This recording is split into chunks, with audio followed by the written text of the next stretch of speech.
Ви благодарам, почитувана председателка. Почитуван колега, ние ќе го поддржиме вашиот амандман. Но сакаме на исправка да направам во вашето излагање. Ниту еден амандман од страна на опозицијата не е прифатено.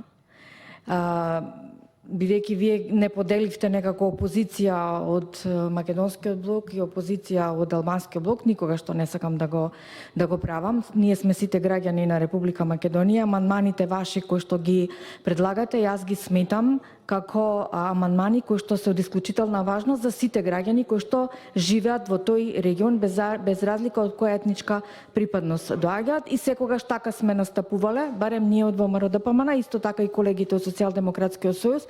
Тука не можам да кажам дека моите колеги истапуваат посебно или ги делат граѓаните по етникум. За нас во Република Македонија сите граѓани имаат подеднакво право да имаат услови за живот.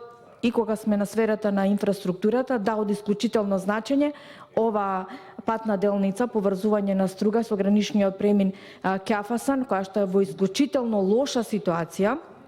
Значи тоа не можеш да избегнеш дупка, а да не влезеш во друга дупка. Значи тоа е катастрофално и да не се земе во предвид тоа, бидејќи тука се работи за граничен премин, каде што има промет, не рентабилен да кажам, значи има промет на автомобили, на шлепери кои што постојано нели извезуваат и увезуваат одредени работи, да не ги кажуваме сега, но меѓутоа за жал слухот на власта, посебно кон овој регион, да кажам Струшкиот регион, е не знам како воопшто и да не постои.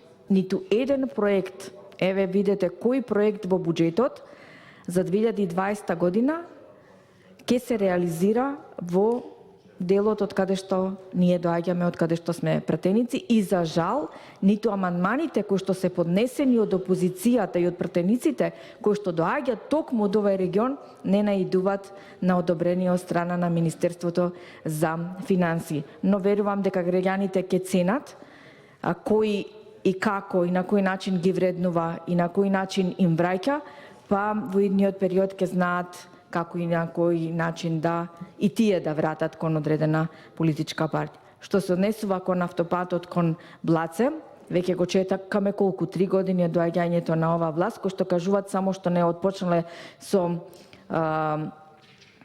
проектирање на проектната документација или репроектирање, како што кажа министерот.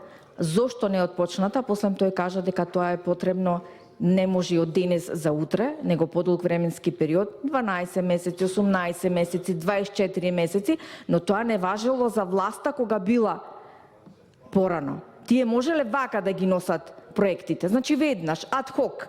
Ама сега кога се тоа е од страна на опозицијата кога биле, но а сега кога се во опозиција, во власт, требало 12 месеци, 18 месеци, 24 месеци, само проектната документација. Кога ќе се отпочне со реализација? Чувај Боже. И она што го кажуваат, изградба.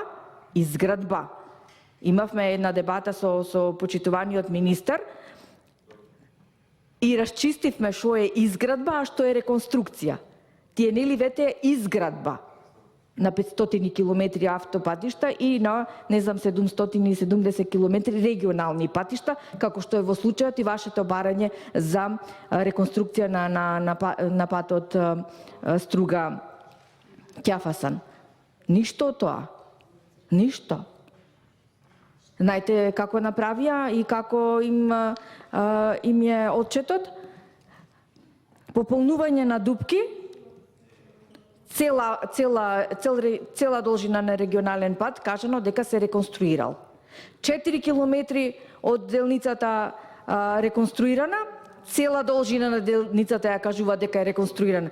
Така стигнаа до ова километража која што кажуваат. И вие сте сведок. Тие кажат дека го реконструирале регионалниот пат од Струга до Радожда, кој што беше во целата километража реконструиран, само 4 километри не беше реконструиран. Тие 4 километри ги реконструира, но меѓутоа во отчетот е кажано целата должина од 25 или 30 километри. Такви лажни, како да речам, отчети ги дават. Мене ми искрено жал што не излегува во пресред во усвојувањето на вашиот амандман, кој што од исклучително значење за граѓаните кои што живеат во кон овој крај. И не само тоа, исто така и граѓаните од Република Албанија кои што нели доаѓаат во Република Македонија да ги посетат своите роднини на пазарење, на туризам и така натаму и така натаму. Во очајна состојба е овај патен правец. Благодарам.